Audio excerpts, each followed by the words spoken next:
В шумерских текстах есть идея, которая звучит так, будто смерть — это еще не финал. Есть состояние, которое хуже самой смерти, когда человек уже умер, но смерть не завершилась. И это не поэтический образ. В их логике это реальный процесс, который либо закрывается правильно, либо остается открытым внутри мира. И если он остается открытым, последствия не ограничиваются могилой или телом. Они начинают появляться в живых домах. Болезни возвращаются снова и снова. Скот погибает без причины, урожай слабеет, а семья постепенно распадается без видимого источника удара. Но самое тревожное в этих описаниях не сами события, а то, как они объясняются. Причина никогда не фиксируется в одном месте. Она как будто продолжает действовать даже после физического распада тела. В шумерском мышлении это выглядит так, будто незавершенная смерть не исчезает, а остается внутри мира как активная зона нарушения порядка. Ни живые, ни мертвые не контролируют ее. Она существует отдельно, но при этом влияет на все вокруг. И именно здесь появляется главный сдвиг. Смерть перестает быть концом. Она становится переходом, который может быть закрыт, либо оставлен открытым. И открытая форма этого перехода не выглядит как что-то отдельное или мистическое. Она постепенно встраивается в реальность, размывая ее устойчивость изнутри, пока сам мир начинает вести себя так, будто часть его правил больше не работает. Если продолжить эту логику, становится ясно, что для шумеров смерть — это не момент, а переход, который обязан быть завершен как действие в системе. И именно здесь появляется ключевой механизм. Ритуал погребения не сопровождает смерть, а закрывает ее. В клинописных источниках описываются строго определенные действия: омовение тела, помещение в землю, подношение пищи и воды, формулы обращения к подземному миру.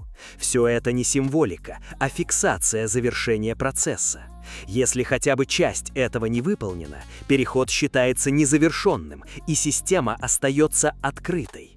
В одном из типичных сюжетов подчеркивается, что тело, оставленное без правильного захоронения, не получает финального статуса и продолжает существовать как источник нарушения порядка. И это уже не про умершего, это про структуру мира. Последствия в этой логике не локальны. Незавершенный ритуал запускает цепочку. Сначала в доме появляется постоянная болезнь без видимой причины, затем страдает скот, потом нарушается урожай, и социальные связи внутри семьи начинают разрушаться. Важно, что шумерские тексты не разделяют эти события на разные категории. Они воспринимаются как единый процесс расползания ошибки.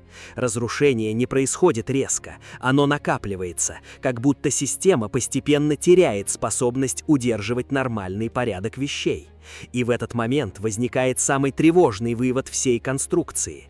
Если смерть можно оставить незавершенной, значит любая граница в мире может не закрыться.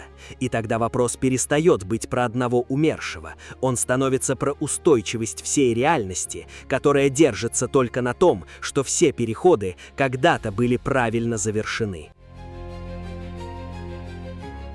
Если развернуть эту систему дальше, становится заметно, что шумерское мышление вообще не отделяет смерть от остальных процессов мира. Все, что происходит, существует только пока оно правильно завершено. Рождение, смена статуса, передача власти, даже бытовые действия – все должно быть доведено до финальной точки, иначе оно остается активным внутри структуры реальности. И здесь появляется следующий уровень. Незавершенность перестает быть исключением и становится угрозой масштаба системы. Мир начинает восприниматься как сеть переходов, где каждый узел обязан быть закрыт. Механизм здесь один и тот же. Любое событие требует внешнего подтверждения завершения. Поэтому ритуал в шумерской логике – это не добавка к действию, а его финальная фиксация. Без него событие не становится прошлым, оно остается в состоянии подвешенности. И в случае смерти это проявляется наиболее жестко. Тело без погребения не просто остается, оно продолжает удерживать незавершенный статус внутри мира. В текстах это описывается как нарушение, которое не исчезает само по себе, а распространяется дальше по связям, через дом, семью, хозяйство. Последствия такого взгляда радикальны. Если любая незавершенность остается активной, значит мир никогда не находится в полностью стабильном состоянии. Он постоянно балансирует между закрытыми и открытыми процессами. И тогда становится понятным, почему ритуалы в этой культуре были не формальностью, а условием существования порядка. И здесь возникает вопрос, который невозможно обойти. Если незавершенность действительно живет внутри системы, то где в нашей современной жизни она продолжает действовать сегодня, даже если мы этого не замечаем? Напишите свое мнение в комментариях, потому что ответ на этот вопрос может оказаться куда ближе, чем кажется. На следующем уровне этой системы становится заметно, что шумерское представление о незавершенности касается не только событий, но и самой структуры существования человека. Человек не воспринимается как цельная единица, которая просто живет и умирает. Его существование распределено между несколькими слоями – телом, именем, социальным статусом и ритуальной фиксацией. И каждый из этих слоев должен быть правильно завершен, иначе целостность нарушается. Особенно важно имя, потому что оно в шумерском мышлении не просто обозначение, а закрепление положения человека внутри мира. Если имя не закрыто через ритуал, оно продолжает существовать как активная точка влияния. Именно поэтому незавершенное погребение затрагивает не только тело умершего, но и всю сеть связей, в которой он существовал. Семья, дом, имущество, социальные обязательства – все это не отделяется от смерти, а становится частью незакрытого процесса. В текстах это проявляется как постепенное разрушение порядка. Сначала появляются болезни, затем исчезает стабильность в хозяйстве, потом разрушаются отношения внутри семьи. Это не набор случайных бедствий, а один процесс, который распространяется по системе связей. Особенно важно, что шумерские тексты описывают это не как мгновенный удар, а как медленное разрыхление мира. Реальность как будто теряет плотность, события начинают сбоить, причинность становится менее ясной, а привычный порядок перестает удерживаться. И именно в этом проявляется главный эффект незавершенности. Она не разрушает мир сразу, она постепенно делает его нестабильным изнутри. И тогда ключевой вопрос становится еще жестче.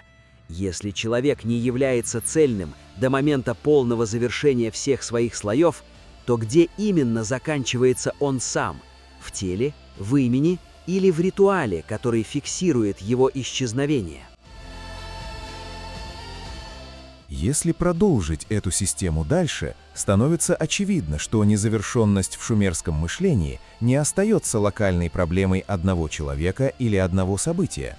Она начинает вести себя как состояние, которое способно распространяться по связям между явлениями. В их логике мир устроен не как набор отдельных объектов, а как сеть взаимных зависимостей, где каждое действие влияет на другое. И если один узел остается открытым, он начинает менять натяжение всей структуры. Поэтому незавершенная смерть – это не просто ошибка ритуала, а фактор, который постепенно перестраивает поведение всей системы. Именно отсюда появляются описания, где последствия одного нарушения проявляются сразу в разных областях жизни. Болезни в доме, падение урожая, разрушение хозяйства, конфликты внутри семьи – все это не рассматривается как отдельные несчастья. Это один процесс, который просто проявляется в разных формах. В шумерских текстах нет строгого разделения между причиной и последствием в современном смысле. Есть только распространение состояния, которое не было закрыто. И в этот момент ритуал приобретает совершенно иной смысл. Он перестает быть формальностью и становится инструментом остановки распространения нестабильности. Его задача не просто завершить смерть, а оборвать цепочку возможных последствий, которые еще не проявились, но уже заложены в незавершенном процессе. Без этого система начинает терять границы между событиями, и мир становится менее устойчивым, как будто он постепенно распадается на незакрытые фрагменты. И если вам заходит разбор таких скрытых логик древних систем, поставьте лайк, чтобы я продолжил эту серию и углубился еще дальше. На этом уровне становится видно, что ритуал в шумерской системе работает не как культурная традиция, а как обязательный механизм стабилизации мира. Любое значимое событие – смерть, рождение, смена статуса, переход в новую социальную роль – не считается завершенным само по себе. Оно требует внешнего действия, которое фиксирует его финальное состояние. Без этой фиксации не происходит, и событие остается в подвешенной форме, продолжая существовать внутри системы как активный процесс. И именно это состояние воспринимается как источник риска. Механизм ритуала всегда одинаков. Тело должно быть подготовлено, помещено в землю, сопровождено подношениями пищи и воды, а также формулами обращения к подземному миру.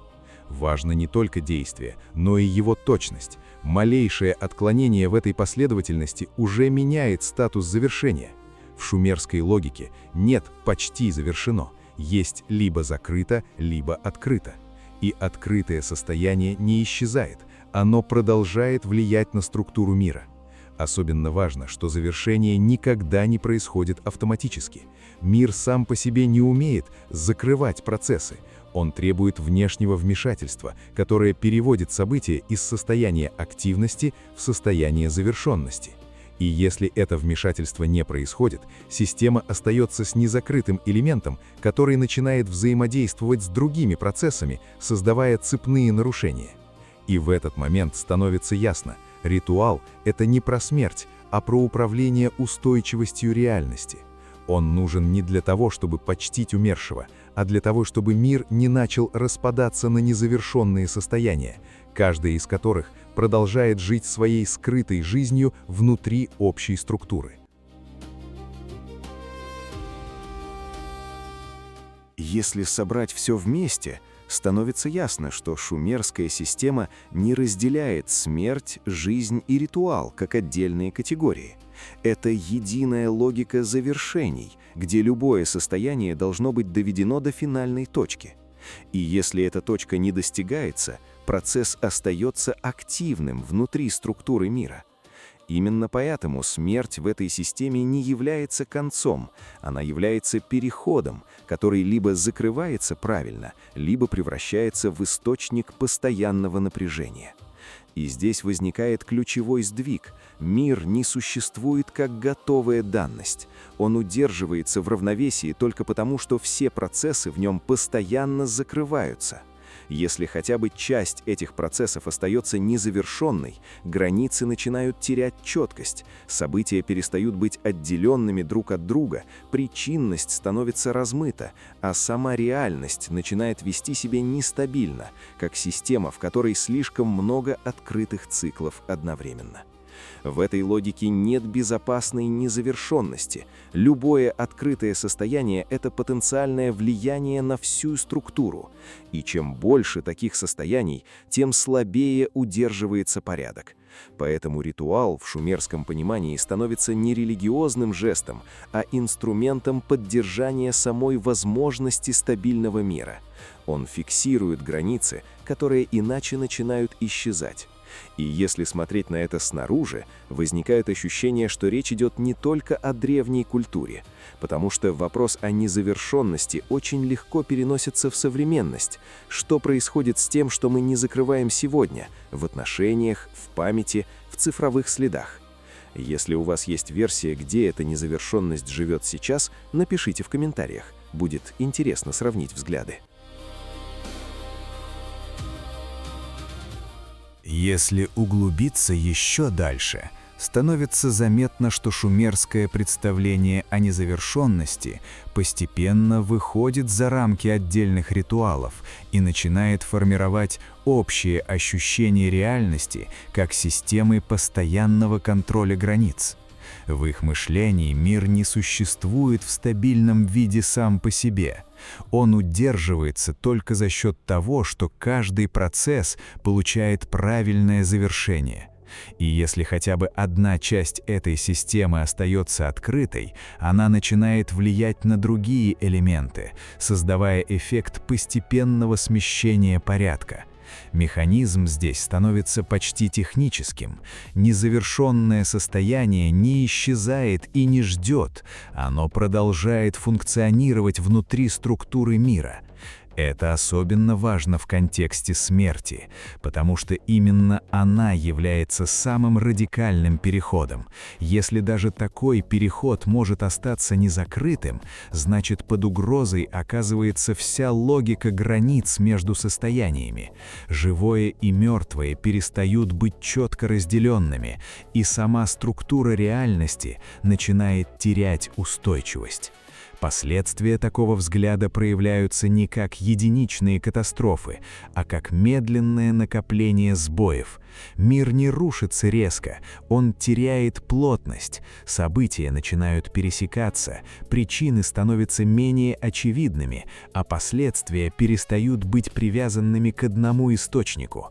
В шумерской логике это и есть главный признак опасности – не разрушение, а расслоение порядка. И именно здесь становится понятно, почему ритуал воспринимается как обязательный элемент существования. Он не просто завершает отдельные действия, а удерживает границы самой реальности от распада на незакрытые процессы, каждый из которых продолжает жить своей скрытой жизнью внутри общей системы.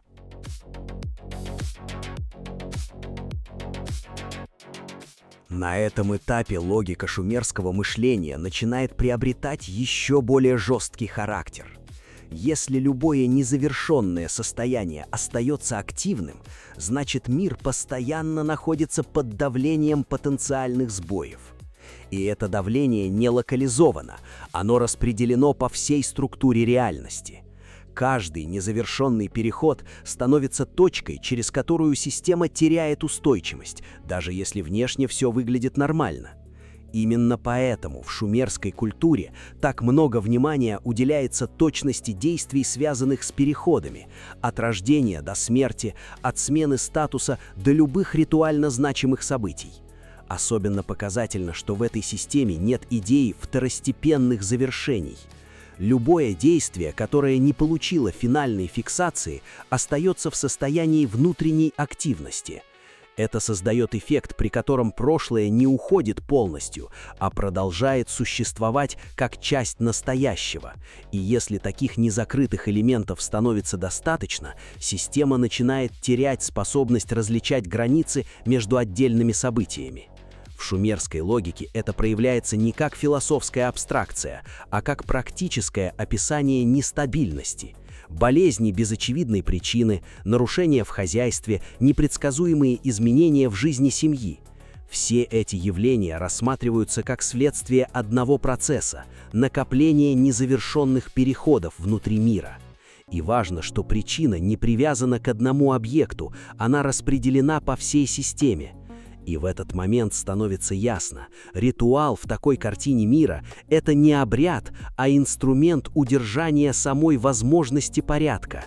Он превращает открытые процессы в закрытые и не дает системе распасться на множество активных, но незавершенных состояний, каждое из которых продолжает влиять на все остальное. Если собрать всю эту систему воедино, становится понятно, что шумерское мышление строится вокруг одной ключевой идеи. Реальность существует только пока все процессы в ней правильно завершены. Смерть, рождение, смена статуса, переход между состояниями – все это не считается завершенным само по себе. Каждое событие требует внешней фиксации, иначе оно остается внутри мира как открытый процесс. И именно это незавершенное состояние становится главным источником нестабильности. Оно не выглядит как катастрофа, не проявляется сразу, но постепенно меняет поведение всей системы, размывает границы между событиями, ослабляет причинность и делает мир менее устойчивым. И, возможно, самое интересное здесь не шумеры, а мы сами. Потому что вопрос остается открытым. Действительно ли незавершенность исчезла из нашей жизни или просто изменила форму и продолжает влиять на нас иначе? Если тема зашла, подпишись на канал, поставь лайк и обязательно закрепи комментарий, чтобы продолжить разборы таких скрытых систем мышления в следующих видео.